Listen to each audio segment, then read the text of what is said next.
Welcome back. So in our last two videos, we identified what are the elements in a contract, and we discussed why contracts are important. So just as a recap, the elements in a contract are what? Offer, consideration, acceptance. Consideration is whatever is offered to the offeree in exchange for their services. It can be money, usually it is. That's what our consideration is. Why do we need contracts?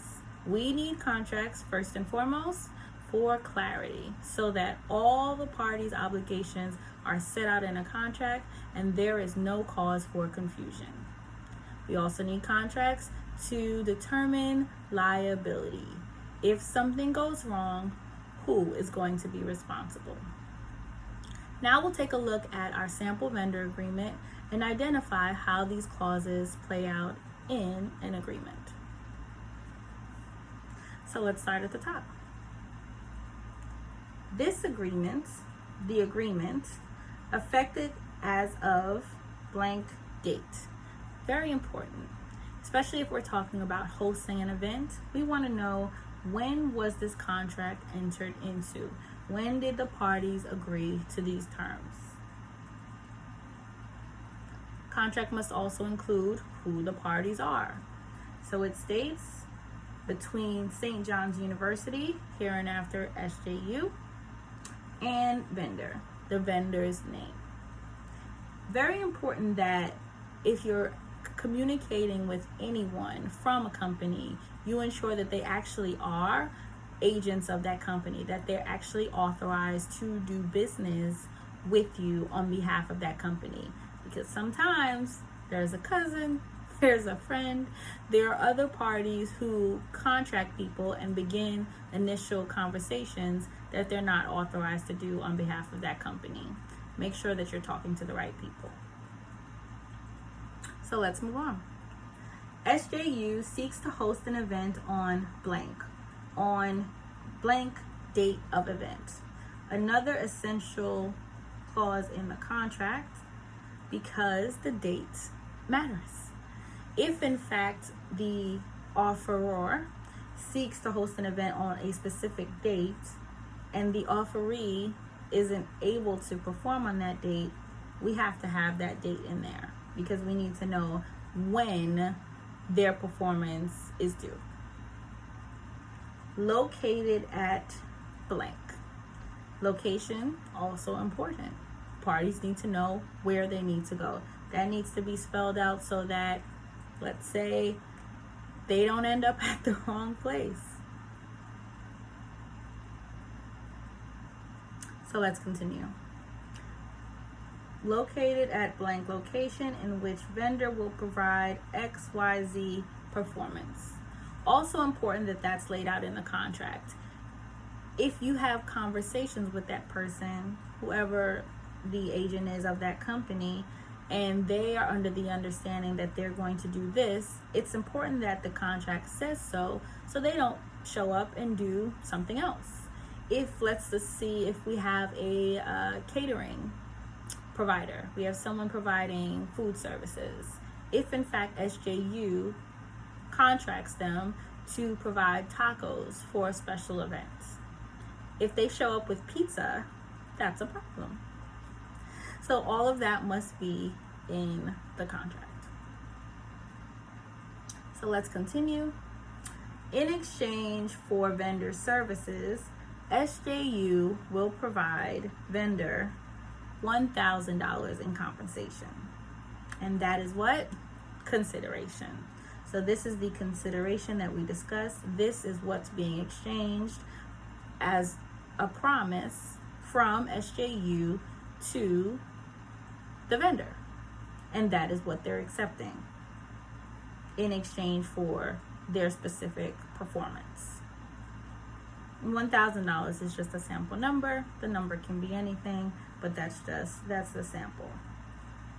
So it goes on to say to be paid by. Also important. Is the vendor seeking to be paid before the date of the event? Are they seeking to be paid after the event, on the day of the event? That must be established so that, one, there are no issues in actually getting them to arrive to the event, and so that everybody fulfills their obligations. So now we have a cancellation clause. If vendor cancels the contract and is unable to perform, payment by SJU will not be rendered. And SJU reserves, within their discretion, the right to impose a cancellation fee of $500 to replace canceled vendor for their failure to perform. So let's walk through that a bit. So if the vendor in fact cancels, not only does this clause state that they in fact will not be paid, which is important because we want to make sure that they understand that if they do not perform, they will not receive the consideration they anticipated, but also to protect SJU from any last minute issues where the vendor may seek to cancel. Within their discretion, the agent and representative of SJU has the right to impose a cancellation fee. It may be costly for them to last minute find another vendor to replace the canceled vendor, but that will be within their discretion. They can seek to impose it or not to impose it. But you want certain clauses like that in there to provide extra protection. So we move on. So the key terms and conditions examples. So vendor represents and warrants that the vendor's signing of this agreement and the performance of vendor services is not and will not be in violation of any other contract or agreement. So basically what that establishes is that this is the full understanding between the parties and that there is no additional agreement to be considered. This is everything, and we don't need to be worried about any other agreement or contract that they may have, initially discussed. This is final, and this is what needs to be prioritized.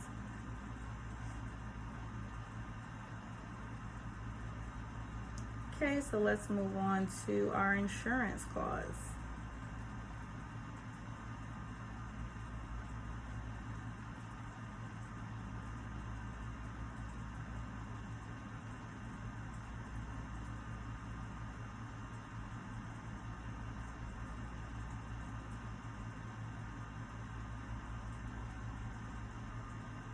Vendor must provide evidence of liability insurance to SJU showing the amount of general liability, dates of coverage, agent contact name, telephone, email, and company name and website at least 30 days prior to.